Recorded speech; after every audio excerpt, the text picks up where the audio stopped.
YouTube YouTube channel में आपका स्वागत एवं अभिनंदन है। आज इस वीडियो में बीए द्वितीय वर्ष कला के प्रैक्टिकल के संदर्भ में आज अपन पहला वीडियो देखेंगे। तो इस वीडियो में जो है सबसे पहले जो है अपना जो सिलेबस में जो टॉपिक जो है उसमें मानचित्र प्रक्षेप की परिभाषा एवं मानचित्र प्रक्षेप की जो आवश्यकताएं हैं उसके बारे में अध्ययन करेंगे। तो मानचित्र प्रक्षेप क्या होता है और मानचित्र प्रक्षेपों की आवश्यकताएं क्यों हैं। तो सबसे पहले जैसे यानी मानचित्र प्रक्षेप की परिभाषा क्या है यानी डेफिनेशन ऑफ मैप प्रोजेक्शन। प्रक्षेप का शाब्दिक अर्थ किसी पारदर्शी कागज या फिल्म पर अंकित चित्र को प्रकाश की सहायता से दीवार या कपड़े के पर्दे पर प्रदर्शित करके दिखलाना होता है। यानी ये जो होता है प्रक्षेप का जो है शाब्दिक अर्थ क्या है यानी पारदर्शी कागज या फिल्म पर अंकित चित्र को, जो भी अंकित चित्र होता है उसको प्रकाश की सहायता से दीवार या कपड़े के पर्दे पर प्रक्षेपित करके दिखलाना होता है। उदाहरणार्थ जैसे सिनेमा घर में पर्दे पर हमें जो चित्र दिखाई देता है वह वस्तुतः किसी फिल्म पर अंकित चित्र का एक प्रक्षेप है जिसे प्रक्षेपित्र या प्रोजेक्टर की सहायता से पर्दे पर प्रक्षेपित कर दिया गया है। यद्यपि प्रत्येक मानचित्र प्रक्षेप प्रकाश की सहायता से नहीं बनाया जाता है, यानी सभी जो मानचित्र प्रक्षेप होते हैं वो जरूरी नहीं कि वो प्रकाश की सहायता से बनाया जाए। तथापि प्रक्षेप शब्द इतना अधिक लोकप्रिय हो गया है कि ज्यामितीय विधि के द्वारा बनाए गए अक्षांश व देशांतर रेखाओं के जाल को भी इसी नाम से पुकारे जाते हैं। यानी इतना ये प्रचलित होने के कारण यानी वो ज्यामितीय विधि के द्वारा जो बनाए गए जो प्रक्षेप हैं उसको भी इसी के नाम से पुकारे जाते हैं, ज्यामितीय विधि के द्वारा जो बनाए गए हैं। अब जो है अलग अलग विद्वानों ने अलग अलग परिभाषाएं दी हैं मानचित्र प्रक्षेप की। तो सबसे पहला जो है वो है जे.ए. स्टीयर्स ने जो है मानचित्र प्रक्षेप की क्या परिभाषा दी। तो उनके अनुसार जे.ए. स्टीयर्स के अनुसार मानचित्र प्रक्षेप ग्लोब की अक्षांश व देशांतर रेखाओं की जाल को यानी ग्लोब की अक्षांश व देशांतर रेखाओं को सपाट कागज पर प्रदर्शित करने की एक विधि है। यानी किसके अक्षांश व देशांतर रेखाओं को सपाट कागज पर प्रदर्शित करने की एक विधि है, किसके अनुसार जे.ए. स्टीयर्स के अनुसार। ठीक है। दूसरा जो विद्वान है वो है इरविन रेज के अनुसार जो मानचित्र प्रक्षेप की जो परिभाषा है वो है अक्षांश वृत्तों तथा यामित्रों का कोई व्यवस्थित क्रम जिस पर मानचित्र बनाया जा सके प्रक्षेप कहा जा सकता है। ये हो गया अपने इरविन रेज के अनुसार मानचित्र प्रक्षेप की परिभाषा। अगला जो विद्वान है वो है एफ.जे. मोंकहाउस के अनुसार क्या है। एफ.जे. मोंकहाउस के अनुसार पृथ्वी के अक्षांश वृत्तों तथा याम्योत्रों का रेखाजाल के रूप में समतल सतह पर प्रदर्शन मानचित्र प्रक्षेप कहलाता है। ये किसके अनुसार है, ये एफ.जे. मोंकहाउस के अनुसार। अगला विद्वान है जॉन बिगोट के अनुसार क्या है मानचित्र प्रक्षेप। जॉन बिगोट ने ग्लोब की अक्षांश व देशांतर रेखाओं को कागज पर प्रदर्शित करने की विधि को मानचित्र प्रक्षेप कहा है। क्या बताया, ग्लोब की अक्षांश व देशांतर रेखाओं को कागज पर प्रदर्शित करने की एक विधि, यानी किसको, केवल विधि को ही, अक्षांश एवं देशांतर रेखाओं के जो जाल को क्या है यानी इसको कागज पर प्रदर्शित करने की विधि को इन्होंने क्या बताया, मानचित्र प्रक्षेप का।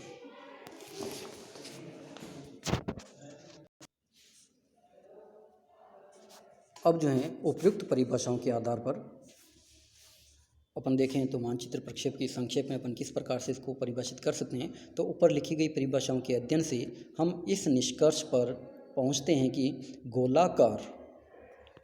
गोलाकार पृथ्वी या उसके किसी बड़े भाग का मानचित्र बनाने के लिए प्रकाश अथवा किसी ज्यामितीय विधि के द्वारा कागज आदि किसी समतल सतह पर खींचा गया भूग्रिड, यानी समतल सतह पर खींचा गया भूग्रिड या ग्लोब की अक्षांश देशांतर रेखाओं का जाल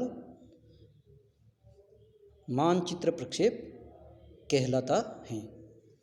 निष्कर्ष रूप में, ठीक है, अक्षांश देशांतर रेखाओं का जाल जो समतल सतह या कागज पर जो खींचा गया जो जाल होता है, उसी जाल को ही अपन क्या कहते हैं, मानचित्र प्रक्षेप कहते हैं। ठीक है, अब जो है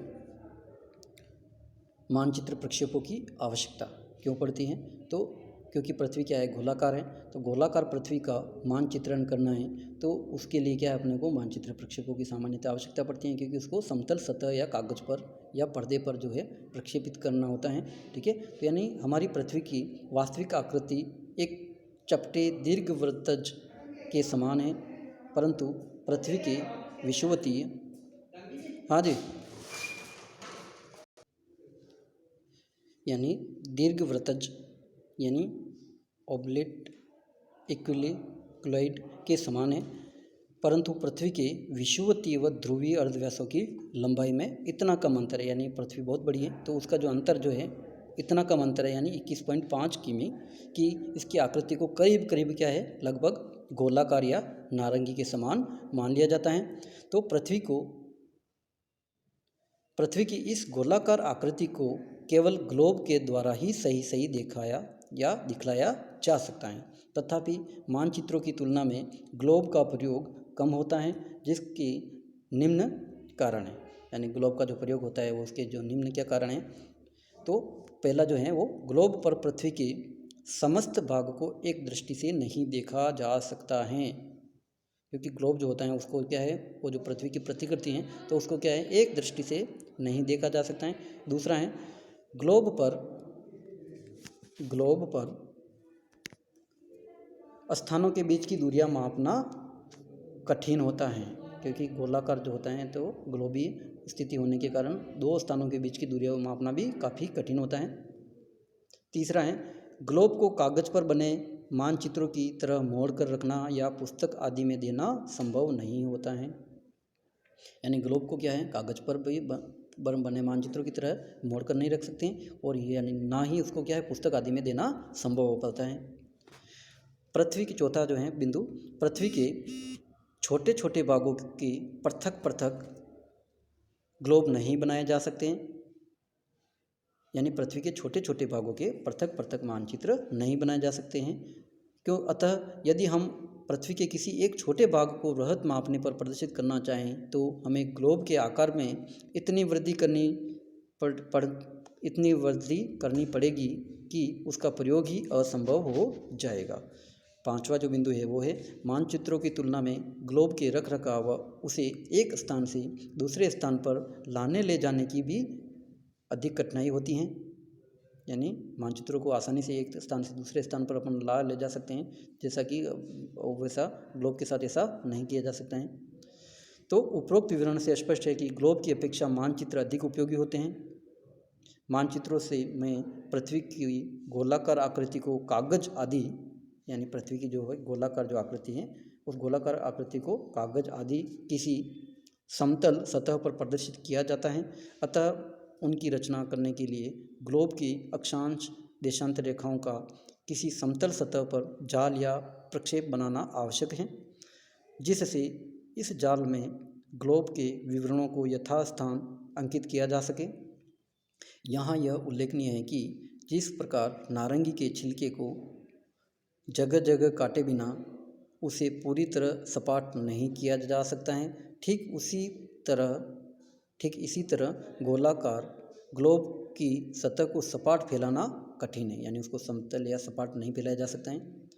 यही कारण है कि कोई भी मानचित्र प्रक्षेप सर्वगुण संपन्न नहीं है, यानी कोई भी जो मानचित्र प्रक्षेप हैं वो सर्वगुण संपन्न नहीं है, यानी सभी मानचित्र प्रक्षेप में कुछ न कुछ गुण है तो कुछ कमियां भी है, यानी दोष भी है। अतः आवश्यकता अनुसार मानचित्र प्रक्षेप को क्या है, समक्षेत्र, यथाकृति या शुद्ध दिशा के गुणों में से किसी एक गुण वाले प्रक्षेप की रचना कर लेते हैं। प्रक्षेप की जो रचना करते तो उसमें कोई न कोई एक गुण की रखते हैं, जैसे या तो समक्षेत्रफल या यथाकृतिक व शुद्ध दिशा के गुणों में से किसी एक गुण वाले प्रक्षेप की रचना कर लेते हैं। ठीक है। अब जो है भूग्रिड क्या होता है, तो भूग्रिड जो है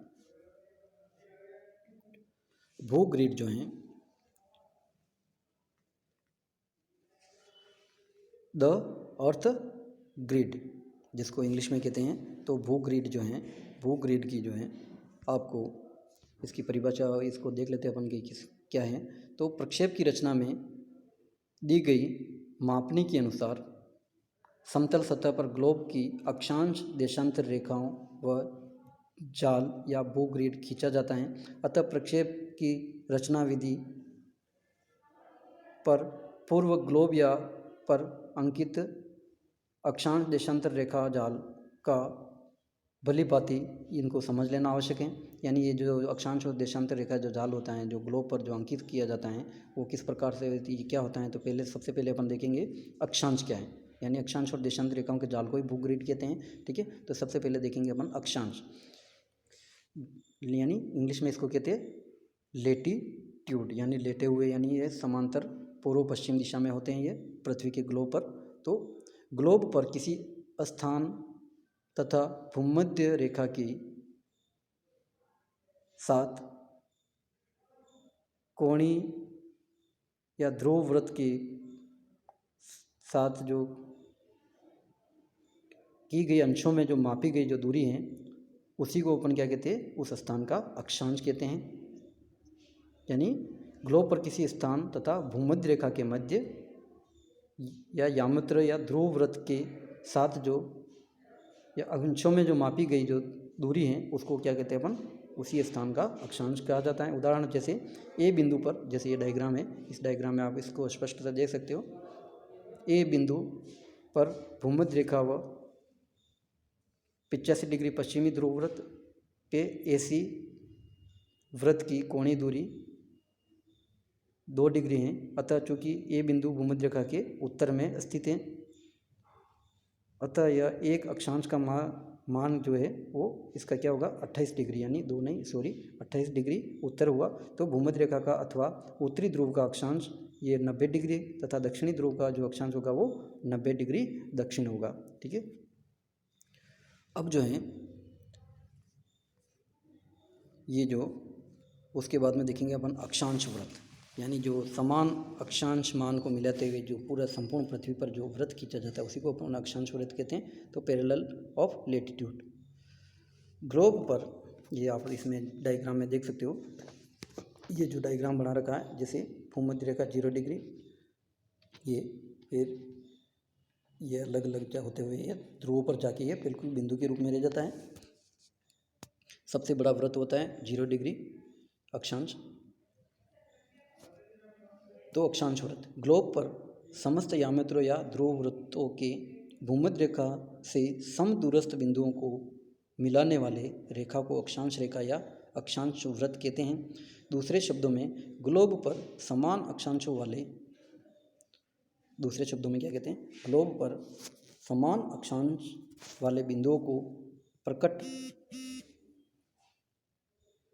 प्रकट करने वाले वृत्तों को अक्षांश वृत्त कहा जाता है। भूमध्य रेखा के उत्तर व दक्षिण में 0 से लेके 90 डिग्री के मध्य किसी भी मान का अक्षांश वृत्त बनाया जा सकता है, किंतु सरलता के विचार से ग्लोब पर समस्त संभावित अक्षांश वृत्तों को नहीं बनाया जाता है, अपितु आवश्यकता अनुसार उसमें किसी एक ऐसी संख्या या अंश के अंतराल पर अक्षांश वृत्त बनाए जाते हैं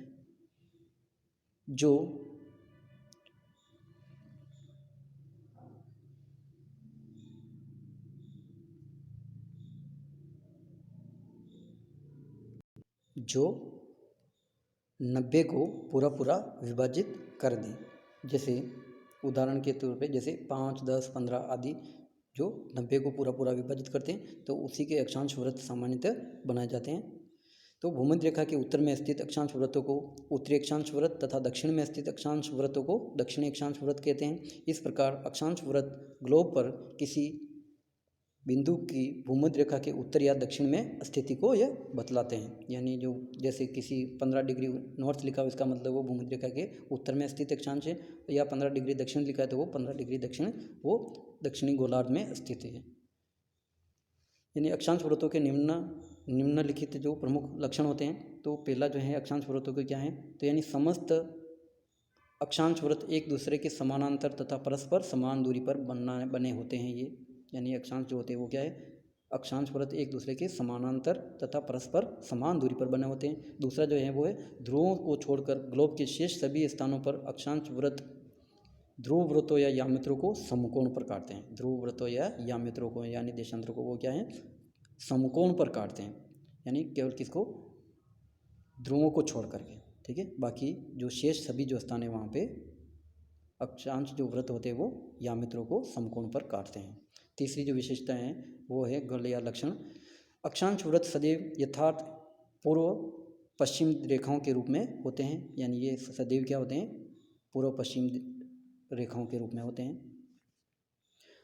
चौथी जो है लक्षण इसका अक्षांश वृत्त का, भूमध्य रेखा पूर्ण वृहत वृत्त यानी ग्रेट सर्किल, यानी पृथ्वी पर बनने वाला सबसे बड़ा जो ग्रेट सर्किल जो होता है वो क्या होता है, भूमध्य रेखा यानी पूर्ण वृहत वृत्त। शेष सभी अक्षांश वृत्त लघु वृत्त यानी स्मॉल सर्किल होते हैं। पांचवें जो लक्षण है वो है अक्षांश वृत्तों को किलोमीटर में वास्तविक लंबाई भूमध्य रेखा से ध्रुवों की ओर कम होती जाती है। अक्षांश वृत्तों की जो है वो किलोमीटर में जो वास्तविक जो दूरी या लंबाई जो होती है वो क्या है, भूमध्य रेखा से ध्रुवों की ओर धीरे धीरे क्या होती है, कम होने लगती है। छठा है ध्रुवों के अक्षांश वृत्त बिंदुओं के रूप में होते हैं। यानी ध्रुव पर बिल्कुल अक्षांश जो वृत्त होता है वो बिल्कुल बिंदु के रूप में हो जाता है। सातवां है ध्रुवों के अतिरिक्त ग्लोब का प्रत्येक बिंदु किसी न किसी अक्षांश वृत्त पर स्थित होता है। यानी ध्रुवों के अतिरिक्त जो कोई भी जो ग्लोब का जो प्रत्येक जो बिंदु होता है वो किसी न किसी अक्षांश वृत्त पर जरूर स्थित होगा। आठवां बिंदु है लक्षण जो है अक्षांश वृत्त का, भूमध्य रेखा जो एक अक्षांश वृत्त है, भूमध्य रेखा क्या है, जो एक अक्षांश वृत्त है वो दोनों ध्रुवों से समान दूरी पर स्थित है। यानी लगभग पृथ्वी के मध्य में है। भूमध्य रेखा तथा उत्तरी ध्रुव के मध्य ग्लोब का उत्तरी आधा भाग उत्तरी गोलार्ध, यानी भूमध्य रेखा के जो उत्तरी ध्रुव के जो बीच वाला जो भाग है, भूमध्य रेखा उत्तरी ध्रुव के बीच का वाला जो भाग को उसको अपन क्या कहते हैं, आधे भाग को उत्तरी गोलार्ध, तथा भूमध्य रेखा के दक्षिण में स्थित ग्लोब का दूसरा आधा भाग दक्षिणी गोलार्ध कहलाता है। ठीक है, जो आप ये इस चित्र में आप देख सकते हो। ठीक है, ये ए बिंदु, ठीक है, ये उत्तरी गोलार्ध और उत्तर वाला भाग ये, और इस भूमध्य रेखा के जो दक्षिण वाला जो ये बिंदु है ये क्या है, दक्षिणी गोलार्ध में कहलाता है, आधा जो भाग होता है। अब है देशांतर। देशांतर जो है इसके बारे में थोड़ा सा अपन देख लेते हैं। यानी लॉन्गिट्यूड, ग्लोब पर प्रमुख यामित्रों यानी प्राइम मेरिडियन तथा किसी दिए गए स्थान के मध्य स्थित अक्षांश वृत्त की छोटे वृत्त यानी छोटे चाप की, अक्षांश वृत्त के छोटे चाप की अंशों में मापी गई दूरी को उस स्थान का देशांतर कहते हैं। 1984 में जो है हुई एक अंतर्राष्ट्रीय गोष्ठी के अनुसार ग्रीनविच के लगभग सभी जो संसार के जो हैं जो देश हैं उस ग्रीनविच रेखा यानी जो ग्रीनविच जो नगर था, प्रक्षेपणशाला जो ब्रिटेन में स्थित है लंदन के पास, ठीक है, तो वो जो स्थान जो देशांतर है उसी को प्रधान देशांतर माना गया है। ठीक है, यानी 1984 में हुई एक अंतर्राष्ट्रीय गोष्ठी के अनुसार संसार के लगभग सभी देशों ने लंदन के समीप स्थित ग्रीनविच प्रक्षेपणशाला से होकर जाने वाले यामित्र या ध्रुव वृत्त को प्रमुख यामित्र मान लिया। इस यामित्र का मान क्या है, 0 डिग्री देशांतर यानी ग्रीनविच रेखा मापते हुए मानना है। ठीक है, तो इसी के आधार पर अन्य देशांतरों की गणना इसे 0 डिग्री से पूर्व की ओर बढ़ते हुए 180 डिग्री और पश्चिम की ओर भी बढ़ते हुए 180 डिग्री हो जाती हैं। और 180 डिग्री जो देशांतर रेखा होती है वो एक होती हैं, वो अलग अलग नहीं होती। यानी 0 डिग्री के पूर्व में जो भी देशांतर होते हैं वो क्या होते हैं, पूर्वी देशांतर, और पश्चिम में जो स्थित होते हैं वो देशांतर पश्चिमी देशांतर कहलाते हैं। ठीक है, आगे आज का वीडियो इतना ही है। आगे नेक्स्ट बिंदु जो है अपन आगे के वीडियो में देखेंगे। धन्यवाद।